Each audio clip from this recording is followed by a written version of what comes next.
트럼프에 대해서 트럼프가 미치광이다. 이렇게 생각하는 사람들도 있는데요. 사업가 투자자로서의 트럼프는 그렇게 충동적이지만은 않은 것 같습니다. 특히 요사이 같이 많이 언급되고 있는 일론 머스크와 비교하면 좀 더 리스크를 고려하는 절제된 비즈니스맨이라 생각이 됩니다. 애초에 부동산 사업이라는 것이 대규모로 대출을 끌어다 쓰기 때문에 계획대로 공사가 진행되지 않으면 큰 낭패를 보기 마련입니다. 따라서 제대로 공사와 관련된 모든 것을 통제, 관리할 수 있는 능력이 필수적입니다. 그리고 세계 최고의 자본가들이 득실거리는 뉴욕에서 커다란 부동산을 굴리면서 수십 년간 생존한 인물이 제대로 된 리스크 감각을 갖고 있지 않을 턱이 없습니다. 오늘 살펴볼 책은 트럼프의 거래의 기술입니다. 이 책은 트럼프가 대통령이 되기 한참 전에 읽었던 책인데요. 이 책을 다시 읽게 된 것은 이 트럼프가 다시 대통령으로 선출이 되기도 하였고 참고삼아 다시 한번 읽어봤습니다. 이 책은 트럼프가 사업가로서의 자신의 인생을 회고한 책이기 때문에 대통령으로서의 능력치, 도덕성 등에 포커스를 맞추기보다는 그가 어떤 종류의 비즈니스맨인가에 포커스를 맞춰서 읽었습니다. 물론 그가 기존의 정치 외교의 관례와 셈법을 따르지 않고 본인의 비즈니스적인 감각을 확대 적용하고 있기 때문에 그의 책 거래의 기술을 살펴보는 것은 대통령으로서의 트럼프의 사고방식을 일부 엿볼 수 있는 기회가 되기도 할 것입니다. 우선 트럼프의 리스크 감각을 먼저 살펴보도록 하겠습니다. 거래를 앞두고 내가 그 호텔을 좋아한다는 사실이 거래에 영향을 미치도록 해서는 안 된다. 그 호텔을 좋아하는 만큼 저쪽에서 요구하는 값보다 훨씬 싼 값으로 구입할 때만이 그 호텔은 나에게 의미가 있는 것이다. 싼 값으로 구입하는 것. 당연한 이야기로 들릴 수 있겠지만 이런 말이 있죠. 시장에서는 100원, 200원을 깎으려고 흥정을 하면서 부동산을 살 때는 물건값을 깎으려고 하지 않는 사람들이 많이 있다라는 말이죠. 그래서 이 부동산 사업을 하면서 뭔가를 싸게 산다는 것은 사업의 리스크를 낮추면서도 수익률은 극대화할 수 있는 첫 단계이기 때문에 중요하다고 할 수가 있겠습니다. 트럼프는 다음과 같은 말도 합니다. 제일 좋은 입지의 땅을 놓치는 한이 있더라도 과도한 투자는 하지 말아야 한다는 것이다. 나는 누구나 저렴한 값에 좋은 땅을 살 수만 있다면 결코 후회하는 일은 없을 것이라고 믿는다. 역시 같은 맥락의 이야기고요. 그 다음의 구절은 트럼프가 비용을 줄이는 방법을 설명하는 구절입니다. 그러면 한 개의 10달러짜리 경첩을 모두 2,000짝의 문에서 한 개씩만 절약해도 2만 달러를 절약하는 셈이다. 원래는 보통의 건축업자들은 이 문 한 짝에 4개의 경첩이 필요하다고 말을 하는데 트럼프는 신뢰할 수 있는 기술자를 쓰면 이 경첩을 3개만 써도 충분하다고 설명을 하고 있습니다. 트럼프는 이런 식으로 돈을 아끼면서 시작하는 사업가라는 것이죠. 역시 트럼프가 무지막지한 리스크 테이커가 아니라는 것을 보여주는 장면이 카지노 사업과 관련해서 계속해서 나옵니다. 도박장 허가가 나오자 홀리데이 호텔 그룹에서 동업하자는 제의가 들어왔다. 몇몇 사람들은 동업할 필요가 없다. 왜 이익금의 절반을 포기하느냐고 의문을 제기했다. 위험부담을 떠맡으면서 카지노를 혼자 소유하느냐 아니면 한 푼도 들이지 않고 절반만 소유하느냐를 놓고 선택하기란 너무도 쉬운 문제였다. 위험부담 없는 방향으로 동업을 선택했다는 이야기입니다.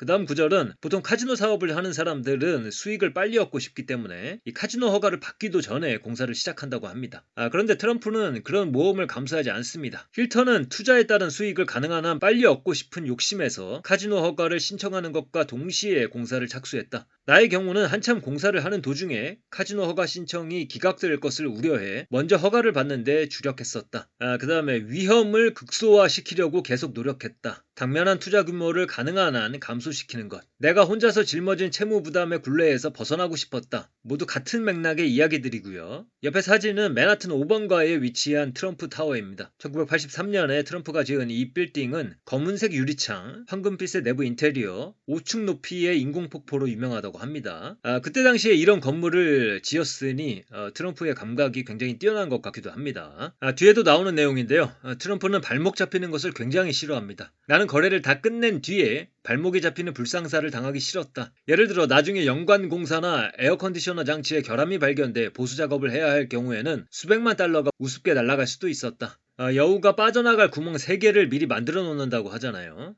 트럼프도 그런 면이 있습니다. 일단 거래가 성사되더라도 나는 최소한 대여섯 가지 방법을 동원해서 이를 추진시킨다. 앞서도 말씀을 드렸지만 트럼프는 카지노 관리위원회와 협상을 하는 과정에서 끌려가는 것을 굉장히 좋아하지 않습니다. 일단 거액의 자금을 투자를 하면은 빠져나갈 방도가 없다라는 거죠. 그래서 역시 이제 트럼프가 발목 잡히는 것을 싫어한다라는 것을 보여주는 구절이고요. 트럼프가 석유회사 인수를 제의받고 사업을 추진할 때의 일입니다. 평생 부동산 관련 일을 해왔던 트럼프가 석유회사를 인수하려고 하니 뭔가 자신이 평생 쌓아온 모델과 어긋나는 감각이 발생하는 겁니다. 그래서 아침에 눈을 떴을 때 나는 무언가 잘못돼 가고 있다는 느낌이 들었다. 그리고 트럼프는 아는 분야를 활용하는 것이 더 낫다는 판단을 하게 됩니다. 아는 분야에서 사업을 하면 이미 예리하게 예측 모델을 다듬었기 때문에 실수할 가능성을 낮출 수가 있습니다.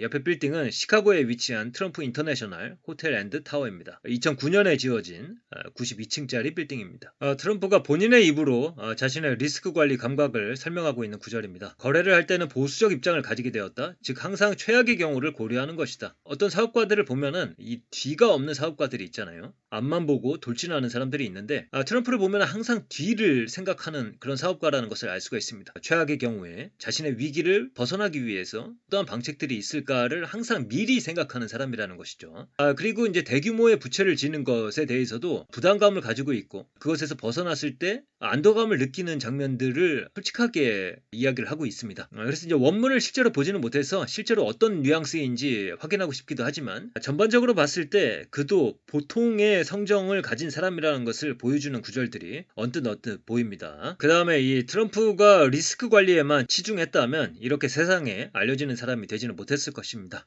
사업가는 더 큰 수익과 절제된 리스크 관리라는 양 날개로 날아오르는 것이니까요. 트럼프는 전 세계에 150개 이상의 호텔을 가지고 있는 힐턴 호텔이 라스베이거스 네바다 호텔 두 곳에서 파업이 시작되자 주가가 휘청휘청 되는 것에 놀라게 됩니다. 이 두 개의 카지노 호텔이 힐턴사 전체 순이익의 40%를 담당하고 있었습니다. 이를 본 트럼프는 단순한 호텔 사업이 아니라 호텔 카지노 사업을 꿈꾸게 됩니다. 이미 호텔에 대한 경험이 있는 상황에서 훨씬 더 큰 수익을 낼 수 있는 카지노 사업을 연계한다는 것이죠. 그가 리스크 관리에만 힘썼다면 아마도 그저 그런 사업가로 남았을 것입니다. 트럼프가 완고한 방식으로 또한 보수적으로 사업을 했던 아버지에 대해서 냉정하게 평가하는 부분도 있습니다.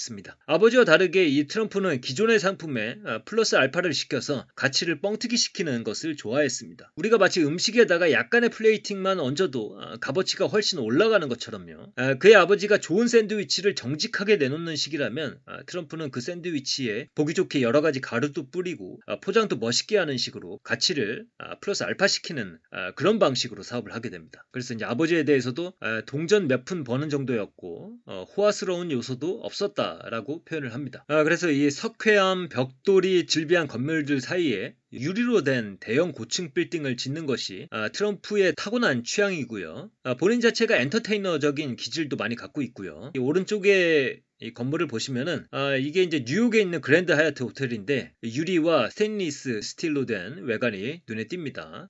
그래서 결국에 이 트럼프는 건물을 치장해서 사람들을 유혹할 줄 알고 또한 자신을 소개할 때도 어떻게 소개해야 유리한지도 본능적으로 알고 있습니다. 내가 빅터를 처음 만났을 때만 해도 우리는 공식적인 회사 이름조차 갖고 있지 않았을 때였다. 그래서 나는 멋대로 우리 회사를 트럼프 오거니제이션이라고 둘러댔다. 오거니제이션이라는 이름을 붙이면은 회사가 거대하다는 느낌을 줄 수가 있는 것이죠.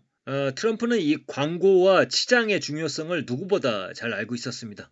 그래서 이제 본인이 언론에 나가서 인터뷰를 하면은 신문사에 광고를 싣는 것보다 더 많은 돈을 아낄 수가 있다. 더 많은 홍보 효과를 누릴 수 있다. 이런 이야기도 하고요. 그래서 계속해서 말씀을 드리고 있지만 그가 사업적으로 성공한 열쇠는 언론전을 통해서 이 물건을 보기 좋게 만들고 그 다음에 똑같은 물건에 대해서 1층을 약간 보수를 해서 조금 이 점포들의 임대료를 올리고 또 외관을 또 치장하고 이런 것들을 통해서 가치를 뻥튀기 하는 거 이게 이제 트럼프의 특기라고 보시면 되겠습니다. 그러나 이 트럼프를 허장성세에만 능한 사람으로 보는 것은 그를 띄엄띄엄 보는 것이겠습니다.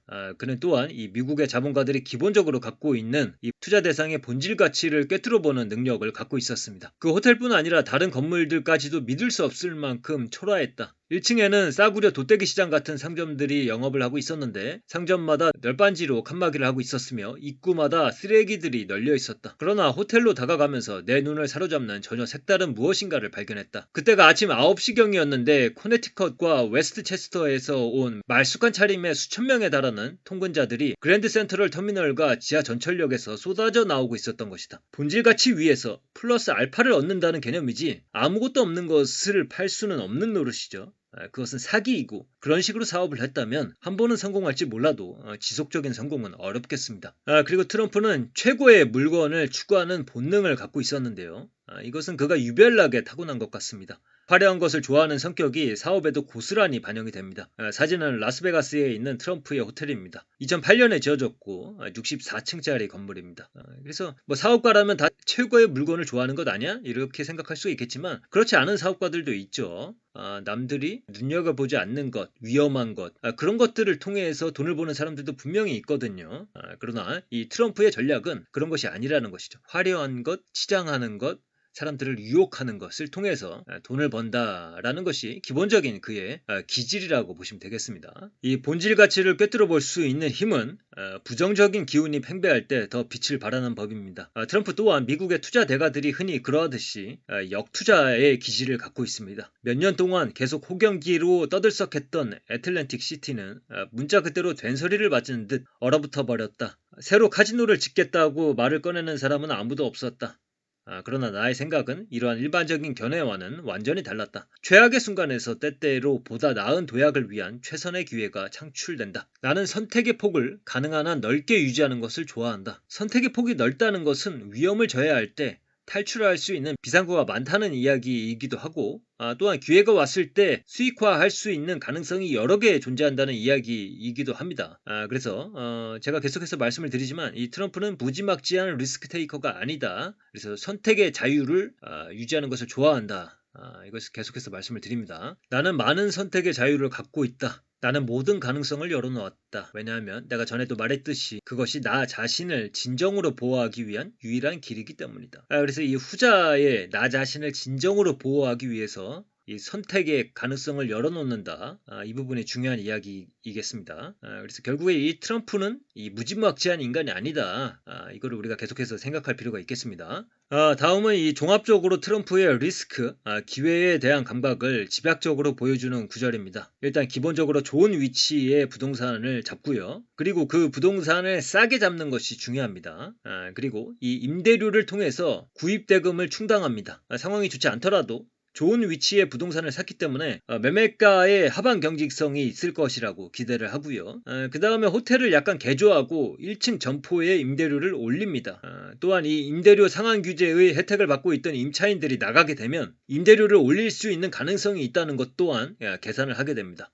그래서 이 트럼프는 이런 식으로 전체적으로 투자의 균형을 잡아가는 사업가다, 이렇게 보시면 되겠습니다. 일반적으로 좋은 투자라 함은 재앙의 가능성은 막고 기회는 열어두는 것이 되겠습니다. 트럼프 또한 이러한 균형 잡힌 투자를 체화하고 있는 비즈니스맨이다, 이렇게 생각이 됩니다. 그래서 이 책을 읽다 보니 트럼프를 계속 일론 머스크와 비교하면서 읽게 되는데요. 물론 이 자서전이라는 것이 좀 왜곡도 되고 또 이제 받아서 쓰는 작가들이 있으니까요. 또 이제 부풀려지거나 호의적인 내용만 담기니까 완전한 실체를 정확히 판단할 수는 없겠습니다만은 하여간 이 책에서 나오는 이 트럼프의 투자와 사업 스타일의 골격을 봤을 때 이 일론 머스크 스타일의 무지막지한 리스크 테이킹과 비교하면 좀 더 균형 잡혀 있다는 것이 이 책을 읽고 나서의 전반적인 느낌이었습니다. 그래서 이제 앞으로 한국도 트럼프 대통령과 거래를 해나가야 될 텐데요. 우리가 원하는 것을 쟁취하려면 그가 원하는 것을 반대급부로 제시를 해야 되고 또 우리 자신의 몸값을 키워놓을 필요가 있다라고 생각이 됩니다. 외통수에 몰리면 헐값이 되는 것이고 협상에서 좋은 가격을 받지 못하니까요. 도덕심이나 동정심에 기댈 수는 없는 노릇이고 철저하게 거래의 측면에서 트럼프 시대 2.0을 준비해야 하지 않을까 싶습니다. 그의 미치광이 전략은 말 그대로 미치광이인 척 할 뿐이죠. 그 밑에는 미국 자본가 특유의 합리적이고 치밀한 계산적 사고방식이 도사리고 있다는 것을 명심해야 할 것입니다. 그러면 앞으로 이 트럼프를 상대할 한국의 어떤 행운이 깃들어 있기를 바라면서 또한 정부 관계자들은 이 트럼프의 본질을 이해하고 거래에 나서야 될 것이라고 생각이 됩니다. 그러면 오늘의 내용은 이것으로 마치도록 하겠습니다. 감사합니다.